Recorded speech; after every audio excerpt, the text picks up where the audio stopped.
Excuse me. I didn't know that you were doctors. Doctors? We are not doctors. I beg your pardon. I thought you knew what you were talking about.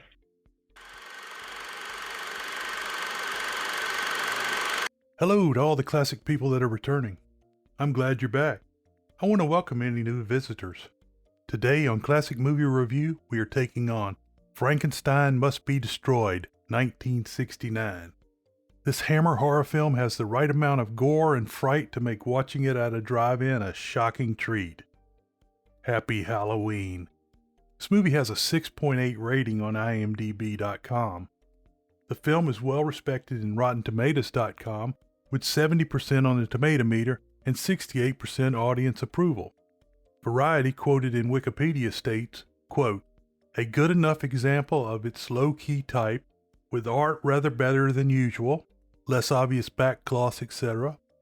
A minimum of artless dialogue, good lensing by Arthur Grant, and a solid all-around cast," unquote. Actors. Right, and I'm a Shakespearean actor. Peter Cushing, as so often, was cast in the role of Baron Frankenstein. Cushing was first covered in another role as Baron Frankenstein in The Revenge of Frankenstein 1958. Freddie Jones was Professor Richter, aka the Monster. Jones was recently covered in Krull 1983. Veronica Carlson played the fetching landlady Anna Spangler. She was born in England in 1944. Carlson attended college at High Wycombe College of Art and Technology. During this time, she participated in theater productions. Carlson had a few minimal roles before the head of Hammer Films saw a picture of her and offered her a role in Dracula Has Risen from the Grave 1968. She became the go-to female for Hammer Films and other film companies. Her films include Frankenstein Must Be Destroyed 1969, The Horror of Frankenstein 1970, Old Frankenstein 1974 with Freddie Jones, and The Ghoul 1975. Opportunities for her eventually faded. She married and moved to the United States. After a 24-year retirement, she returned to film for House of the Gorgon 2019. Simon Ward played the role of drug-stealing Dr. Carl. Ward was born in England in 1941. He was educated at Albion School before joining the National Youth Theatre at the age of 13. Following an 8-year stint with the National Youth Theatre, he attended the Royal Academy of Dramatic Art. Ward began working in repertory theatre. His first role on television was in 1960. His first film was in 1968. He was later cast in Frankenstein Must Be Destroyed 1969. He returned to television work before portraying Winston Churchill in Young Winston 1972. He played a convincing Nazi in Hitler the Last 10 Days. Ward continued to work on television as well as film, playing the Duke of Buckingham in The Three Musketeers 1973 and The Four Musketeers, Milady's Revenge 1974. Ward was in the World War I flying film Aces High 1976, Zulu Dawn 1979 with all other British actors, and in Supergirl 1984. He died in 2012. One of his children, Sophie Ward, became an actress. One of her many roles was in Young Sherlock Holmes 1985, which also featured Freddie Jones. Maxine Audley had the small role of Ella Brandt. She had a name mentioned in the review of The Vikings 1958. Story. Let me explain. No, there is too much. Let me sum up. A well-dressed man is walking through the dark streets of London. His face is not shown and he is carrying a large pail. The man drops into the shadow of a doorway as a coach and carriage drops off Dr. Otto Heideck, Jim Collier. The man in the doorway pulls a large sickle blade and slices the doctor's head off in one fell swoop. Blood spatters on the office door. At an old country house, a very happy burglar is robbing what looks like an empty mansion. The murderer with the bucket arrives at the mansion and heads up the stairs towards the burglar. Upon hearing the footsteps, the burglar hides inside what just happens to be a basement laboratory. As the burglar evades the coming footsteps, he sees all of the usual stuff: skeletons, tubes and beakers boiling with different colored liquids, and finally, a dead man frozen in a glass container. The well-dressed murderer continues downstairs and places his bucket on a table. He sees and confronts the burglar. The killer's face is hideous. They're pretty even in the fight, but manage to spill the bucket containing the head of the murdered doctor, knock the frozen guy's container over, and generally wreak havoc in the laboratory. The burglar escapes, and the killer pulls off a mask that he's been wearing. It looks just like the one Kanye's been wearing to the airports. The killer is Baron Frankenstein, Peter Cushing. Frankenstein opens a door in the floor. The fleeing and bloody burglar runs directly into a bobby and is taken to the police station. Frankenstein drops the frozen body and the head of Dr. Heideck, into the sewer. Inspector Fritsch, Thorley Walters, is interviewing the frightened burglar when another officer comes in to tell that the headless body of Dr. Heideck has been found in his doorway. The police go to the basement laboratory, and most of the hard evidence has been disposed of. There is no sign of Frankenstein. The police doctor, Jeffrey Blaydon, says they are looking for a doctor. Fritsch dismisses his idea, but has medical supply purchases investigated. The next day at the police station, the mortuary attendant, Robert Gillespie, is brought in because a body of a doctor has gone missing from the morgue. The attendant is a jackass and denies he is responsible. The police doctor says the missing body may have been the same body that was in the laboratory. Frankenstein travels by coach to a new town. He seeks lodging at the home of the lovely Anna Spangler, Veronica Carlson. The Baron is a complete gentleman. The scene changes to an asylum where a madwoman is being sedated by Carl, Simon Ward. Professor Richter, Freddie Jones, tells Carl that they may be wasting their time trying to cure another patient, Dr. Brandt, George Pravda. Richter says the man has driven himself mad. All of the men from the boarding house gather in the den. They think the Baron, who is using a fake name, is standoffish. One of the men mentions that he saw Dr. Brandt in a mental hospital. They continue to talk that Brandt wanted to transplant brains. They also mention that Baron Frankenstein was trying to do the same thing. The Baron hears the entire conversation. He then destroys the others in a battle of wits. Excuse me. I didn't know that you were doctors. Doctors? We are not doctors. I beg your pardon. I thought you knew what you were talking about. You're damn rude, sir. I'm afraid that stupidity always brings out the worst in me. Stupidity? Yes, stupidity. It is fools like you who have blocked progress throughout the ages. You make pronouncements on half-facts that you don't understand anyway. I find your tone and manner highly objectionable, sir. But if you wish to involve yourself in an argument about it, pray explain the word progress in this context. You wouldn't understand it. But I will give you a parallel that you may just appreciate. Had man not been given to invention and experiment, then tonight, sir, you would have eaten your dinner in a cave. You would have strewn the bones about the floor, and then wiped your fingers on a coat of animal skin. In fact, your lapels do look somewhat greasy. Carl arrives at the boarding house because he and Anna are engaged. Carl drops a box of medicine at the doorstep. Anna is worried about her mother's medical costs. Apparently, Carl is stealing drugs to get the money. The Baron has found the package. It is cocaine. The Baron knows what Carl is up to because he was listening at the door. He confronts the couple and threatens to turn them in if they don't help him. The Baron has Anna throw all of the other lodgers out of the house with no notice. Inspector Fritsch tells the police doctor that they are going to Altenburg because there have been 4 robberies of laboratory equipment. Carl and the Baron are robbing another warehouse when they are surprised by the watchman. Carl kills the man with a knife. Anna is very upset with the Baron as Carl is taking his first murder very poorly. Carl tries to get Anna to leave. Carl stands up to Frankenstein and gets a slap in the face for his trouble. Carl has a stolen map of the institution and they plan to break out Dr. Brandt.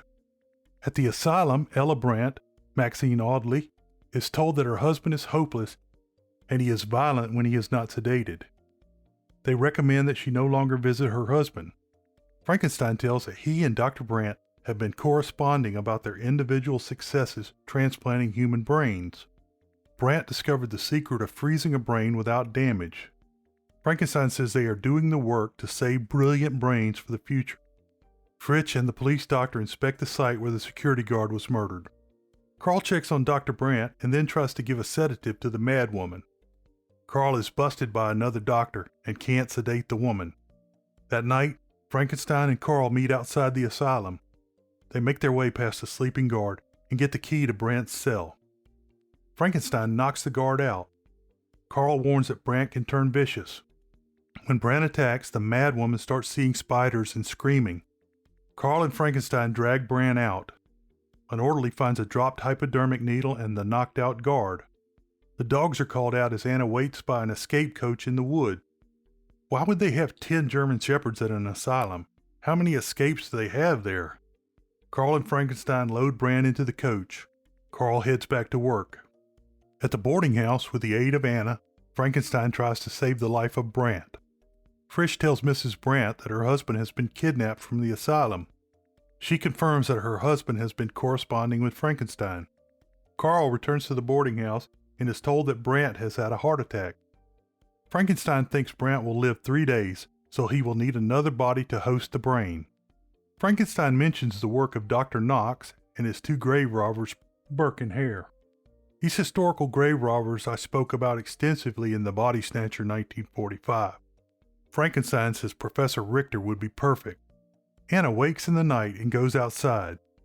She finds Carl sitting in a room with the murdered body of Richter. Frankenstein sends Anna back upstairs and Carl has to return to work. Frankenstein goes to Anna's room and rapes her. Frisch reports to the press that Richter has been forcibly removed from his home. They are ordered not to report the facts. Carl and Frankenstein are in the laboratory preparing Richter and Brant for the brain transplant. Carl doesn't know why Anna is acting strange. They remove the brain from Brant and place it in the body of Richter. An abnormal brain? They dispose of Brant's body in the garden as Anna becomes more despondent. She finds out the police are searching all of the houses and warns Frankenstein. The police arrive at the boarding house. Carl pretends to be a workman who is painting the hallway to help disguise the entrance to the laboratory. He is almost busted by a sharp police sergeant. Following the successful brain transplant, Frankenstein begins removing parts of the cranium that were causing the madness. Frankenstein tells Carl that it will be over in 2 days and Carl and Anna will be free. On the street, Mrs. Brant sees Frankenstein and thinks she knows him. In the garden, where they buried Richter, a water main bursts and the body is exposed. Anna has to hide the body before the repair workers arrive.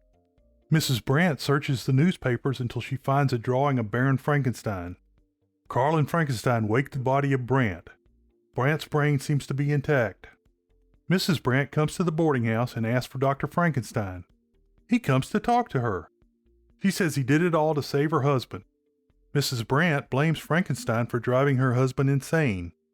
They go to the laboratory to see her husband in the body of Richter. Mrs. Brant is freaking out. Frankenstein demonstrates that her husband is sane. He says that she can take her husband home in a week, but she must not tell anyone in the meantime. When Mrs. Brant leaves, Frankenstein takes the body of Brant and makes Carl and Anna leave with him. Later, Mrs. Brant comes to the boarding house and finds it deserted. She goes to the police and tells the story. Frisch finds the body of Dr. Brant in the floorboards of the boarding house. At their hiding place, Frankenstein continues to work on Brant's brain in Richter's body. Carl and Anna look for an exit plan. Brant wakes early and surmises that his brain has been placed in a different body. He is horrified.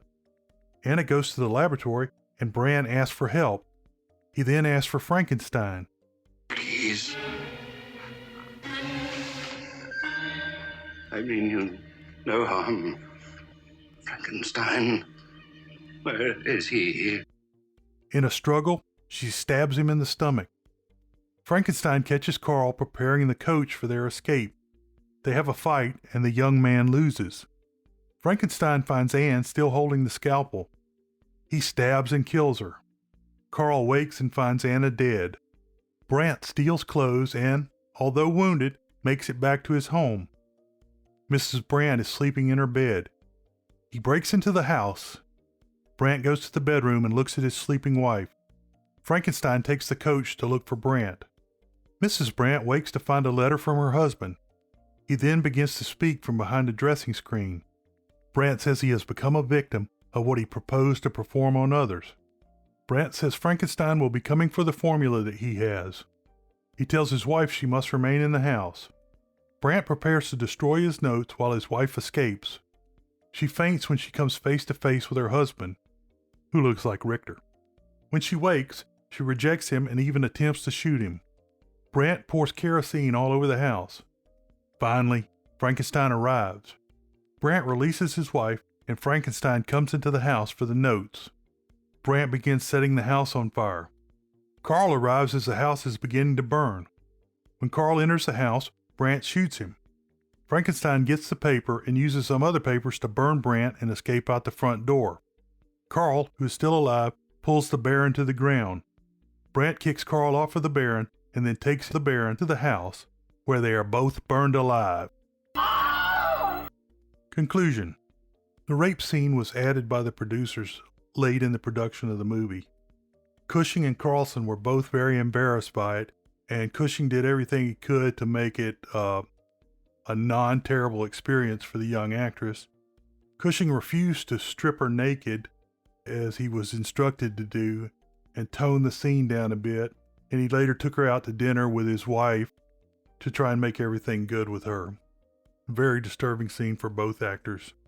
This film is the fifth Hammer Frankenstein movie. Peter Cushing played the Baron in 6 of the 7 Frankenstein films. He was not in the 6th, The Horror of Frankenstein 1970.